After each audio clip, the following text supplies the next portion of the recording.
Repeat again. नियत ताप पर प्रवाहित होने वाली विद्युत धारा चालक के दोनों सिरों के बीच के विभवांतर के समानुपाती होता है।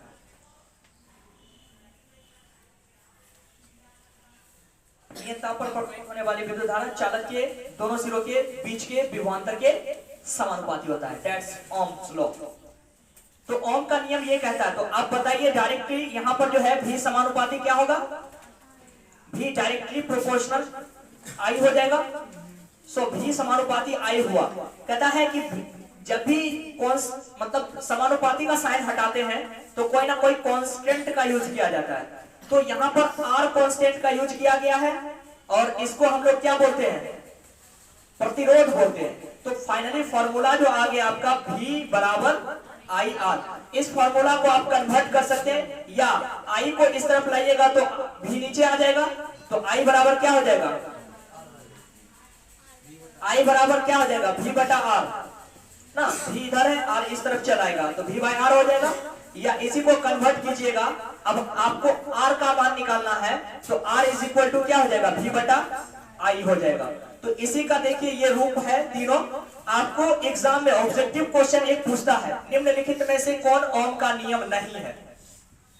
तो आप इस तीनों को याद रखिएगा। V बराबर आई आर, आई बराबर V बटा आर या R बराबर V बटा आई। अगर इसको ध्यान में रखते हैं तो आपका एक चौथा ऑप्शन जो रहेगा उसको याद करने की जरूरत नहीं होगी और उसे आप आसानी से टिक करके आइएगा। क्योंकि ये तीनों होगा, जो चौथा बचा है वो नहीं होगा, है कि नहीं? तो यहाँ पर जहां R जो है एक नियतांक है, इसको हम लोग क्या बोलते हैं? प्रतिरोध बोलते हैं। और प्रतिरोध कहते किसको है? तो प्रतिरोध को अंग्रेजी में रेजिस्टेंस कहा जाता है और जो धारा में रुकावट डाले उसे प्रतिरोध कहते हैं। सिंपल सा परिभाषा है, जो धारा में रुकावट डाले उसे क्या बोलते हैं? प्रतिरोध बोलते हैं। ओम के नियम का सत्यापन करने के लिए आपको एक चित्र बना लेना है, ये वाला चित्र है ना। एक चालक का चित्र बनाना है जिसमें आपको आमीटर को और वोल्टमीटर को और इसके बीचों बीच में नाइक्रोम के तार की कुंडली, नाइक्रोम के तार को जोड़ा जाना है ना। क्योंकि इसलिए जोड़ा जाना है कि ए और बी के बीच के विभवांतर का पठन सही ढंग से हो पाए, है ना। और यहाँ पर पूरे में क्या चीज? धारा प्रवाहित हो रही है। क्या प्रवाहित हो रही है? पूरे परिपथ में धारा। अच्छा, पूरे परिपथ में धारा कब प्रवाहित होगी? जब इस स्विच को बंद किया जाएगा। परिपथ में लगा हुआ स्विच को जैसे ही बंद करेंगे तो पूरे परिपथ में सेल के माध्यम से धारा प्रवाहित होने लगती है।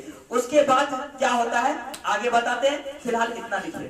करने के लिए एक तो चालक पदार्थ का परिपथ हम तो बनाएंगे ही, इसका डिटेल्स लिखना बेहद जरूरी होता है। ओम के नियम का सत्यापन करने के लिए एक चालक पदार्थ को सेलों से समायोजित किया जाता है। सेल आप 1 ले लो, 2 ले लो, 3 ले लो, 4 ले लो, 5 ले लो, 10 ले लो, जितना सेल ले सको समायोजित कर देना है, जोड़ देना है। किया जाता है इसमें एक धारा की मात्रा, जो धारा प्रवाहित होती है इसकी मात्रा को जो है पठन करता है। उस यंत्र को हम लोग आमीटर बोलते हैं। ये संकेत आप लोग देख रहे हैं, ये आपका क्या है? आमीटर है। और एक ए और बी के बीच जो नाइक्रोम का तार लगा हुआ है, इसके बीच एक वोल्टमीटर को रखा जाता है। और वोल्टमीटर का क्या काम होता है बाबू? ये विद्युत विभवांतर का पठन करता है। किस चीज का पठन करता है? तो वही मैंने लिखा है, बिंदु ए तथा बी के बीच वोल्टमीटर लगाया जाता है। क्यों लगाया जाता है? क्योंकि इससे विभवांतर का माप आसानी से की जा सके। ए और बी के बीच नाइक्रोम की तार लगी होती है, मैंने शुरू में ही बताया, लगाई जाती है। और एक स्विच लगाया जाता है इसमें। अगर डायरेक्टली अगर स्विच नहीं लगाएंगे, धारा प्रवाहित करेंगे तो हो सकता है ये यंत्र जो है ब्लास्ट भी कर जाए। तो इसको जो धारा को कम करने वाला और बढ़ाने वाला स्टेबलाइजर जो होती है, इससे कनेक्ट करके और या फिर स्विच इसलिए लगाया जाता है कि जब तक हम नहीं चाहेंगे तब तक करंट फॉलो नहीं होगा। परिपथ में स्विच लगाने का क्या मकसद? स्विच लगाते हो बल्ब ऑन होता है। मकसद क्या? कि अगर स्विच नहीं दिए रहेंगे तो डायरेक्ट रहेगा, और डायरेक्ट रहेगा तो ये बल्ब जो है जलते रहेगा जब तक बिजली कट ऊपर से नहीं होगी तब तक। तो स्विच क्यों लगाया जाता है? क्योंकि मन मुताबिक, हमारे मुताबिक वहां पर जो है उसमें धारा प्रवाहित की जाती है। तो बात क्या होगा, जैसे ही परिपथ के स्विच को बंद किया जाता है तो पूरे परिपथ में धारा प्रवाहित होने लगती है, और पूरे परिपथ में धारा प्रवाहित होने लगती है तो आमीटर धारा को मापने लगता है, वोल्टमीटर विद्युत विभवांतर को मापने लगता है, और दोनों का रेशियो हमेशा आ जाता है V/I। समझ में आई बात?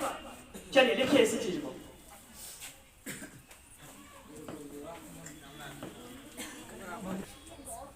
जैसे ही जो परिपथ बनाया गया था, जैसे उस परिपथ में धारा प्रवाहित की जाती है, अब जाहिर सी बात है जब धारा प्रवाहित होगी तो विद्युत धारा अपना काम करने लगेगा और विभव जो वोल्टमीटर लगा हुआ है वो अपना काम करने लगता है। मतलब परिपथ में प्रवाहित होने वाले विद्युत धारा जैसे ही प्रवाहित की जाती है तो परिपथ से जो है धारा जो है प्रवाहित होने पर आमीटर धारा की माप करने लगता है, और वोल्टमीटर जो लगाया गया है, क्यों लगाया गया है? वोल्टमीटर यानी कि विभवांतर की माप करने के लिए, और दोनों का जो रेशियो आता है वो आता है V/I।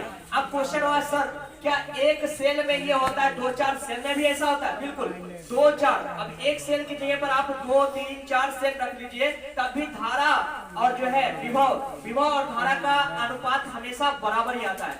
अब इसका सत्यापन करने के लिए हम लोग एक ग्राफ बना लेंगे। ये ग्राफ देखिए जिसमें एक्स अक्ष पर धारा को रखेंगे और वाई अक्ष पर विद्युत विभवांतर को रखेंगे, और इसको रखने के बाद इसका अनुपात निकालेंगे, जो कि मैंने यहाँ पर ए दिया है, बी दिया है, सी दिया है, डी दिया है, और उसके बाद एफ दिया है, और सॉरी ई दिया है, उसके बाद एफ आ जाएगा, उसके बाद जी एच आते जाएगा, लेकिन इतना तक निकाल लेंगे। अब इसका अनुपात निकालो। देखो बिंदु ए के लिए,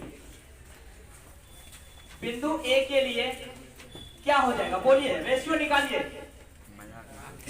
V/I होता है, V का मान हो गया 0.1, अब बटा हो जाएगा 0.2, इससे ये खत्म 1/2 आया। फिर बिंदु B के लिए डायरेक्टली B के लिए क्या हो जाएगा 0.2/0.4, इससे ये खत्म 2/4 यानी कि 1/2 आ गया। Okay, next one is C के लिए। C के लिए क्या हो जाएगा 0.3/0.6, दशमलव खत्म हो जाएगा 3/6 यानी कि ये भी कितना आ गया 1/2। इसी तरह D के लिए क्या आ जाएगा 0.4/0.8, ये आ जाएगा